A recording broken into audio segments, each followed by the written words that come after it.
The United Kingdom was once one of the world's strongest military superpowers, taking a leading role in both the First and Second World Wars. Then, it slowly started to slip away. Defence spending was slashed, assets were sold or scrapped, and once mighty branches of the British military, like the Royal Navy, lost their fear factor entirely. But that's all beginning to change. Britain is bouncing back in a massive way, set to become stronger than ever and reclaim its seat at the high table of military powers where it belongs. For many, the UK's military comeback is long overdue. This, after all, is a nation that once ruled over large parts of the world, with the British Empire ranking as by far the largest in recorded history, extending over 13.7 million square miles, 35.5 square million kilometres, or almost a quarter of the Earth's entire land area. It was even described as the empire on which the sun never sets, since the sun was always shining on at least one of its many territories, which extended across Asia, Africa, North America, and beyond. But as the 20th century progressed, everything changed. In the wake of the Second World War, the balance of power fell uncontrollably out of Britain's hands and into those of far larger nations like the United States and Soviet Union. Britain, meanwhile, was essentially bankrupt, and with anti-colonial sentiments stirring in its many territories across the globe, its empire began to disintegrate bit by bit. By 1965, the number of people under British rule had slipped from 700 million in 1945 to just 5 million. Not only was Britain's influence and reach reducing, but funding for its military forces was also declining. And when the Berlin Wall fell and the Cold War came to its end in 1989, the UK endured an even bigger drop-off. Like many other nations of Western Europe at the time, Britain felt that the prospects of another major ground war breaking out across the continent were suddenly much lower than they had been in years. The world seemed largely at peace, and the UK in particular, thanks to its island location, was unlikely to suffer any sort of full-scale invasion or attack. So why should it waste money on maintaining a massive military force? Throughout the 1990s, the country's defence budget faced one cut after another. It fell by 6% in 1992, another 4% in 1993, 5% more in 1994, a whopping 7% in 1995, 2% the year after, and yet another 7% in 1997.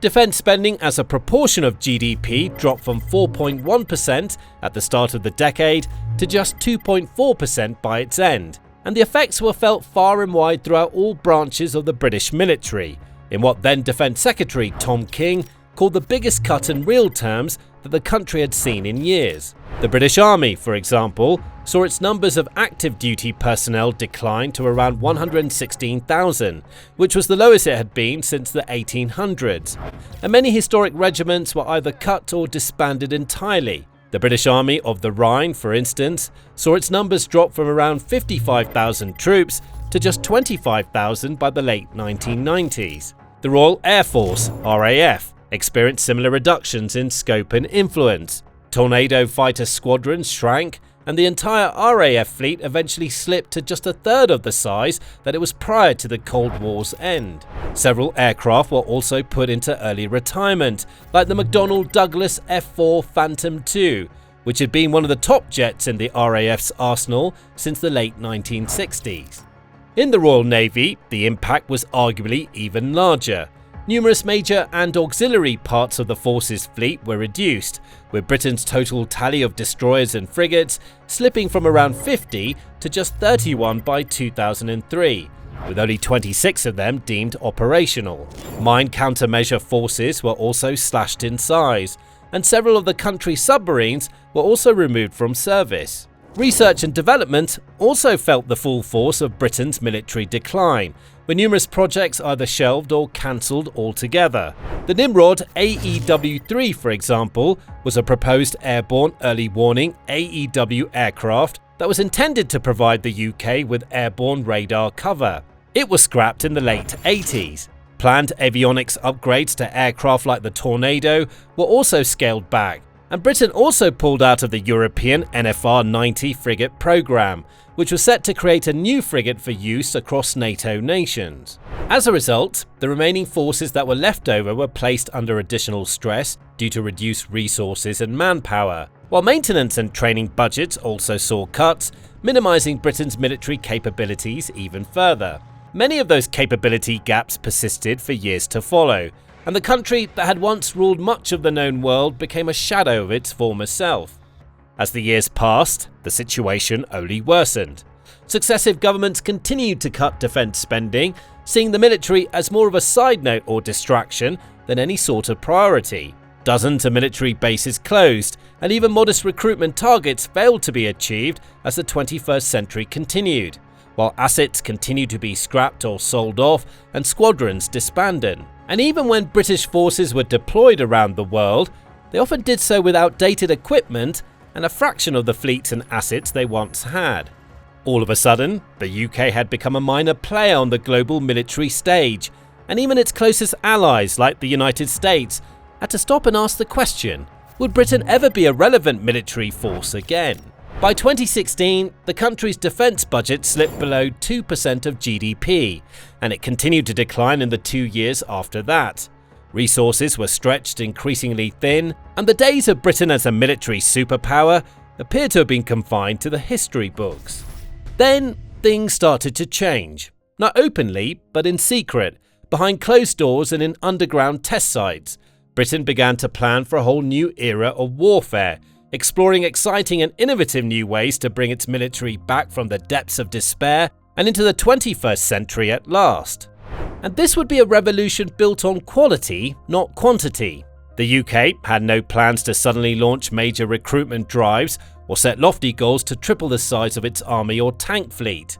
Instead, it wanted to rewrite the rules of engagement, developing bold new assets and world-leading technologies to bring back Britain's edge, to re-establish its position at the forefront of the military world.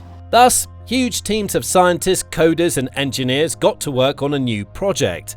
A project that would symbolise Britain's military rebirth and return to its rightful place. A world-leading 6th-generation fighter jet that would soon become the envy of the entire world. The Tempest. Conceptual work on this jet began in 2015, but the official Tempest program wasn't officially unveiled until 2018, and Britain hopes to roll this game-changing jet out by 2035. Manufactured by BAE Systems for both the Royal Air Force and the Italian Air Force, with the help of Rolls-Royce, the British Ministry of Defence and Leonardo, an Italian aerospace and defence company, the Tempest is set to be one of the most advanced jets ever made. Boasting a modular design that will allow it to take on a variety of roles and achieve almost any aerial objective imaginable, the Tempest features delta wings and vertical stabilizers, combined with cutting-edge stealth technology and even the ability to fly unmanned. Its design also incorporates artificial intelligence deep learning, along with a radar warning receiver that's said to be 4 times more accurate and 90% smaller than existing units, plus swarming technology to control drones and even directed energy weapons like lasers to deal massive damage with pinpoint precision.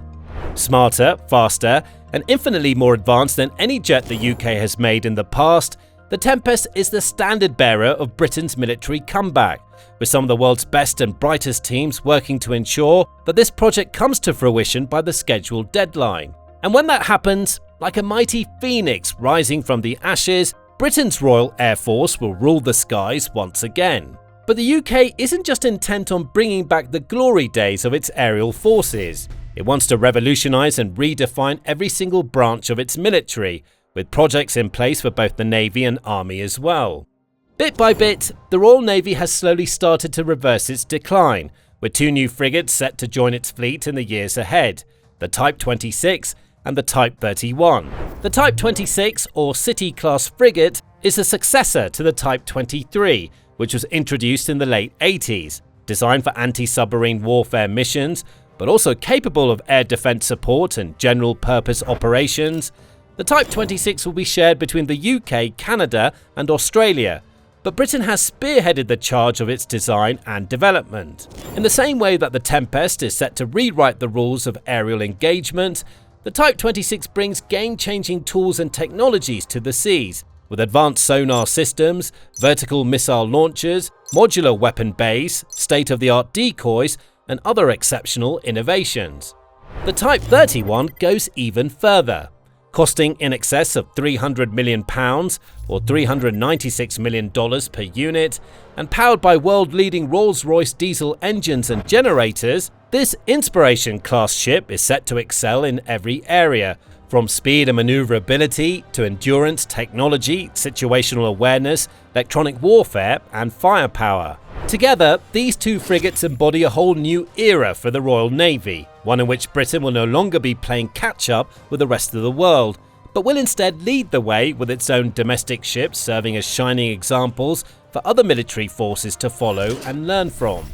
On the ground, meanwhile, Britain is now closer than ever to officially introducing its next-generation main battle tank, the Challenger 3, a successor to the long-running Challenger 2, which has been in service since 1998. The Challenger 3 brings numerous new additions to the table, most notably its transition from the 120mm L30A1 rifled main gun of the previous model to the significantly stronger 120mm L55A1 smoothbore gun, bringing British tank technology in line with other NATO nations. The Challenger 3 also comes complete with a stronger hull and an all-new turret, opening up new offensive and defensive capabilities.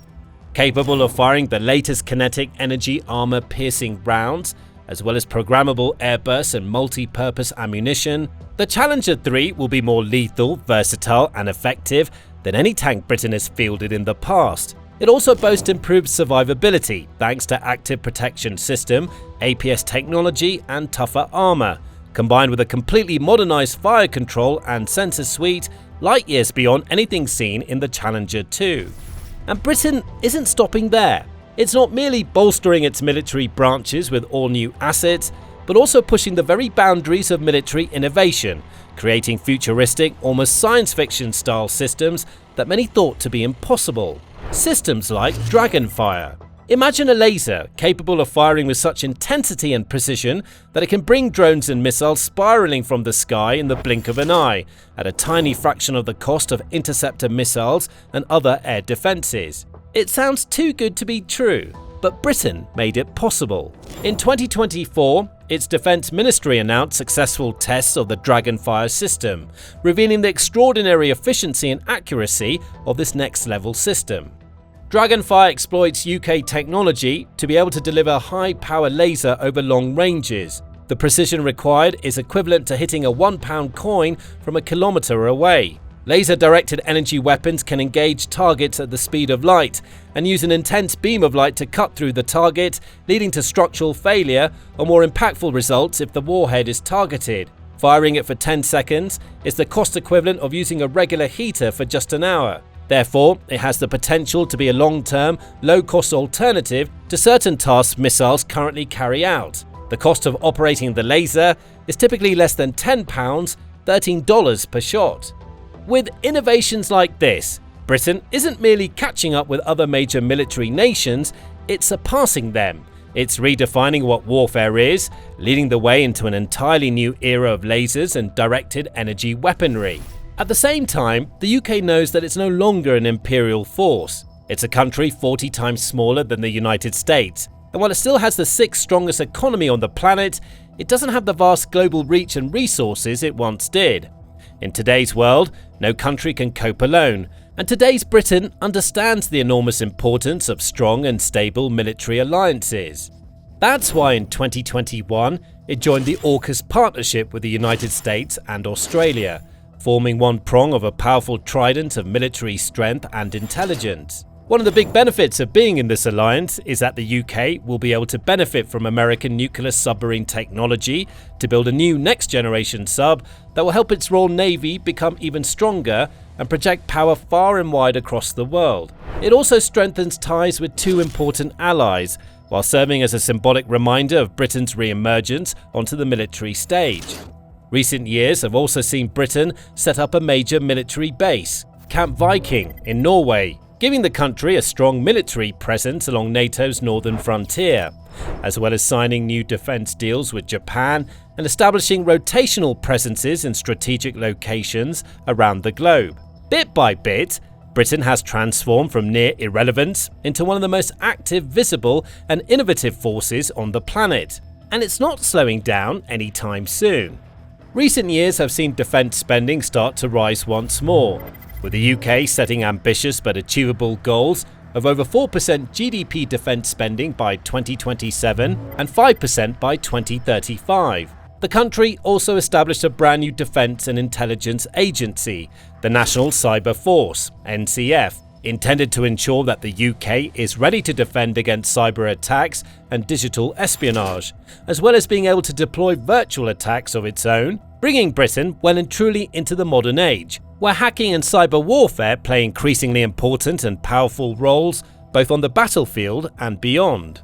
On top of all of this, Britain continues to hold two important aces up its sleeve. The first is the Special Air Service, or SAS, long regarded as one of the strongest special forces units on the planet. While few details are revealed regarding their numbers, assets or operations, the SAS has proven itself to be among the most fearsome and effective forces ever assembled, carrying out missions around the world, eliminating terrorists, saving hostages and preventing catastrophes. Even as Britain's major military branches declined in size and power, the SAS remained one of the Western world's most lethal assets. The second and perhaps largest of all of the UK's advantages is the fact that it's one of the 9 nuclear powers in existence today. And while it may not have the biggest arsenal of nuclear weapons, with an estimated 225 warheads in total, it may soon have one of, if not the best deterrent systems on Earth, the Dreadnought-class submarine.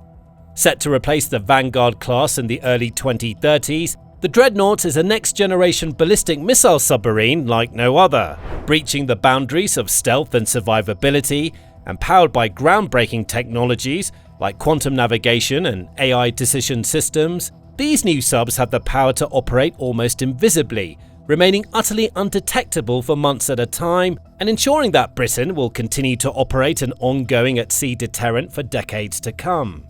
So, whether it's on the surface of the seas or down in their murky depths, on land, in the air, in cyberspace, or in the shadows, Britain is raising the bar, setting a new standard of excellence, upgrading and evolving its capacities in every possible field of operations, leaving no stone unturned and no weakness unaddressed. And it's committed to keep on striving for continuous improvement in the years to come, especially with the rising threat of Russian aggression. Indeed, in June 2025, the UK government announced even more ambitious plans for the coming years. The army will deliver a tenfold increase in lethality over the next 10 years by harnessing firepower, surveillance technology, autonomy, digital connectivity and data, leading the way in NATO in its use of technology to change how it fights, improving speed and accuracy.